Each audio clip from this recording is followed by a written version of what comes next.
Hey everybody, Doug Shoemaker back with the Shoemaker Loan Team at USA Mortgage, and thanks for joining us for another week of our video series on when you're upgrading or downsizing your home. Are you going to rent your old home? Or are you going to sell your own home? Well, this week we are going to be talking about what kind of questions are there and what might you do if you decide that you're going to keep it and become a landlord. Check it out.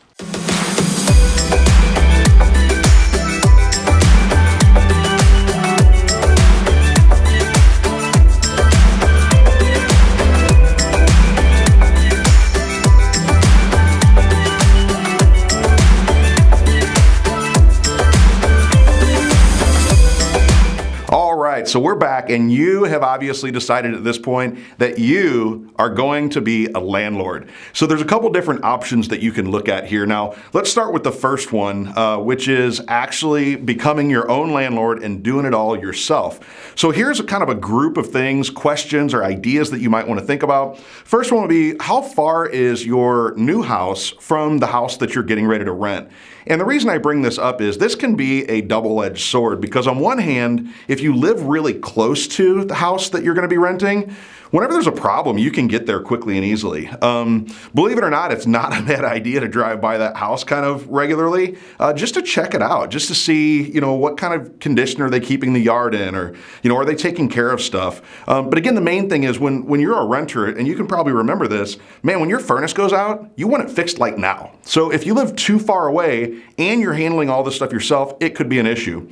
So are you going to be doing the maintenance yourself, or are you going to have someone else do it? If you're thinking about doing it yourself because you're kind of handy, man, make sure you do your research. And how much money are you going to have to spend in tools to do these jobs? Or what's your network like? Do you have a relationship with like service providers, everybody from plumbers to people who do HVAC or concrete or siding or electricians? Think about all the people that you have access to, that you've got enough of a relationship with that they can get there quickly, because the last thing a renter wants in the winter is to not have heat for 3 days, or in the summer to not have air conditioning for 3 days. So you might want to maybe even consider a home warranty. And here's one of the reasons why. You need to make sure that you have the finances, or the reserve finances, that you get a phone call one day, and it just so happens it's like a week after Christmas, and you've already spent all your money on Christmas gifts, and you get a phone call that the furnace has gone out. And now it's going to be $5,000 or $6,000 to replace the system. Do you have that just sitting around to do that? Not a lot of people do. So consider a home warranty, because in that home warranty, for different larger items like that might break or need to be replaced or repaired, that home warranty will help. Just by paying a deductible, they'll take care of some of that stuff for you.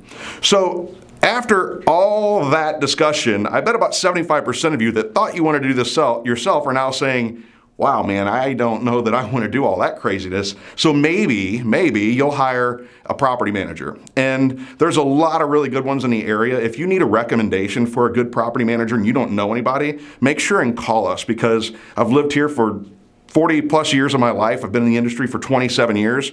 We've got relationships, and we can refer you to somebody that'll do a really good job for you, and you'll be really surprised at how affordable it is. So that way you can let somebody else take the call at 2 o'clock in the morning when the furnace quits working instead of you. So one of the other things that you need to think about is, how are you going to find and vet the right renters? Do you have an application process? Do you have the ability to review their credit? And if you have the ability to get their credit report, do you know what you're looking for? Are you going to allow them to have pets? And if you do allow pets, which most of the time people would advise that, because you eliminate a lot of your renters by not allowing pets. And gosh, a lot of people love their cats and dogs. If you're going to allow those pets, are you going to charge a deposit? Are you going to make sure it's a non-refundable deposit? These are some of the things that you'll want to talk about. One of the other things is, okay, so what do I charge for rent? How do you know what the right rate is? So depending on whether, if you're using a property management agency, they're going to help you with that. But if you're doing it yourself, how do you do that? Some suggestions would be talk to a local real estate agent. You could talk to a property management company.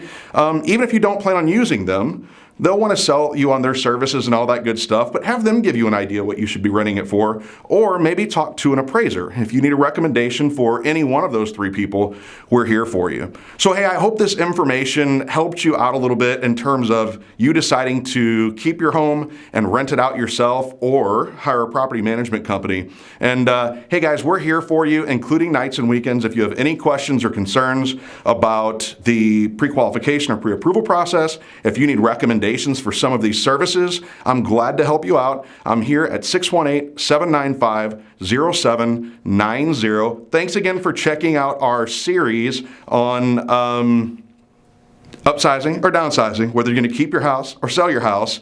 And hey, our next video series is going to be based on what are the things you need to think about if you're either moving in-state or out of state. So I hope to talk to you soon. I'll see you next time on our video series. Have a great day, everybody.